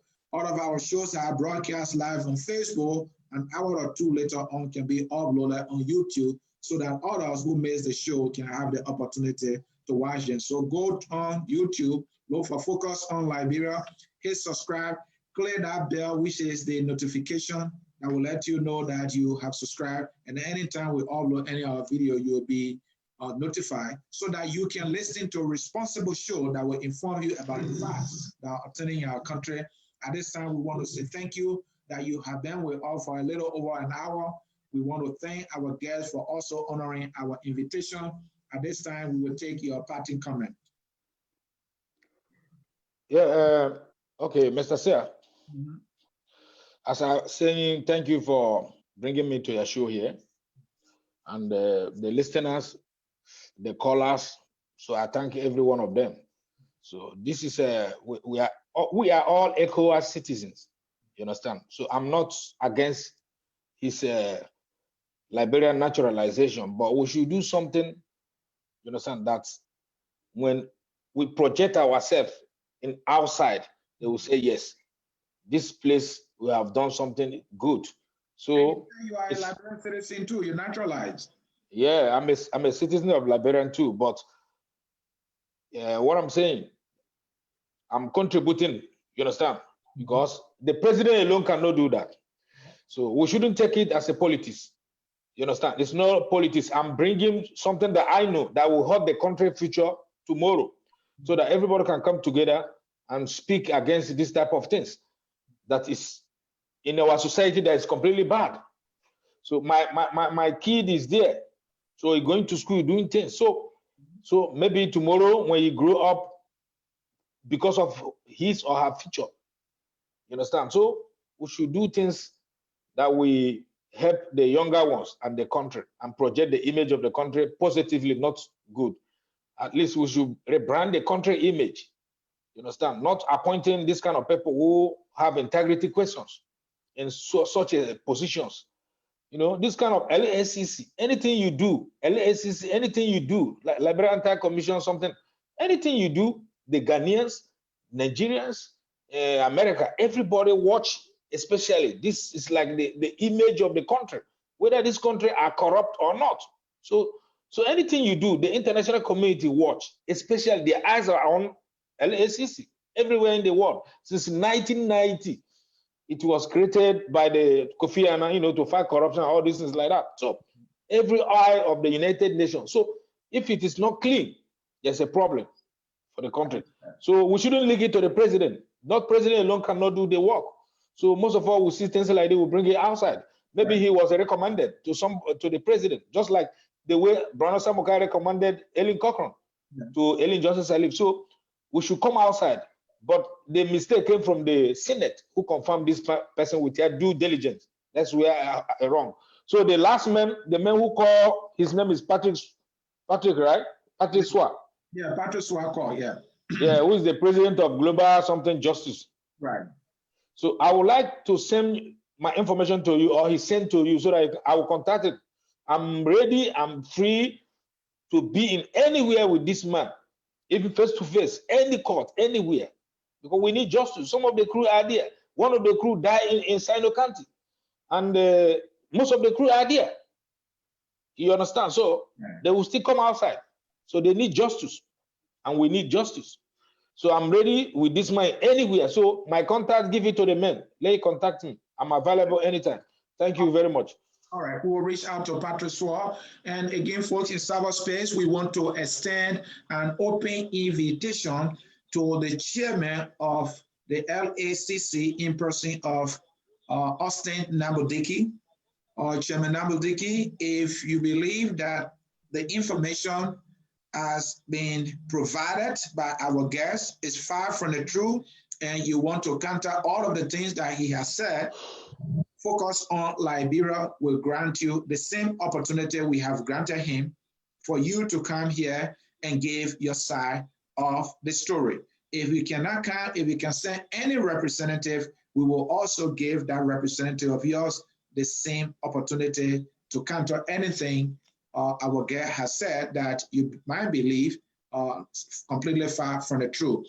Again, folks, in cyberspace, my name is Anthony Cllr, and I am the host here at the hour of politics at this network focused on Liberia. We are coming to the close of our broadcast, but we have a caller. Let's squeeze the one in and then we will be out of here. Caller, quickly to the issue, your name and where you're calling off from, and you have 1 minute and then we'll be out of here.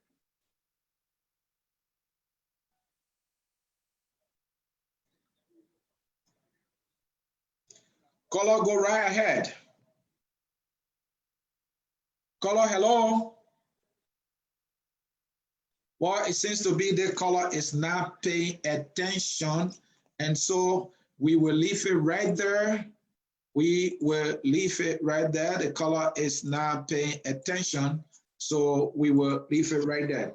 And so, folks, we have come to the close of our program. Like we said, all of the things our guest has said that our chairman, non-chairman, but Councillor Nwabudike believe, also he's chairman as well, or the chairman of the Anti-Corruption Commission, if he believes that all of the things that our guest has said, there's nothing true in it, he has the right to come forward to counter anything that he said that he may believe completely far from the truth, and he will grant him the opportunity for him to make clarification.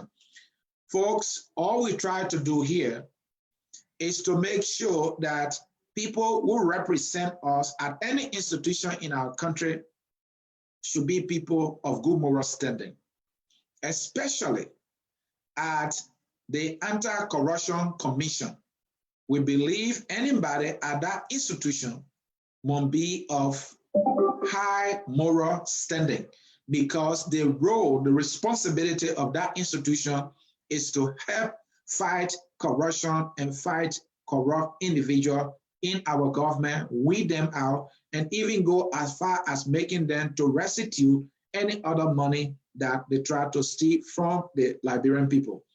And that is why when he reached out to us that he believed that Mr. Nwabudike is a criminal, we thought to give him the opportunity to tell his story. He is appalled by that, and he thinks it's a joke for Liberia to have a man with such questionable character as the chairman of the Anti-Corruption Commission. And that is why we gave him the opportunity to explain his story, and we were able to ask him questions and gave you, our callers, also our followers, the opportunity to learn from what he had to say. All right, folks, in cyberspace, this is how we will come to the conclusion of our broadcast. Thank you for watching. Again, this is Focus on Liberia on our program, The Hour of Politics with me, Anthony Cllr. Here we educate, we elevate, and we promote all things Liberia. As we leave, we will leave you with this song, which I think you might like. So that will do it for me here.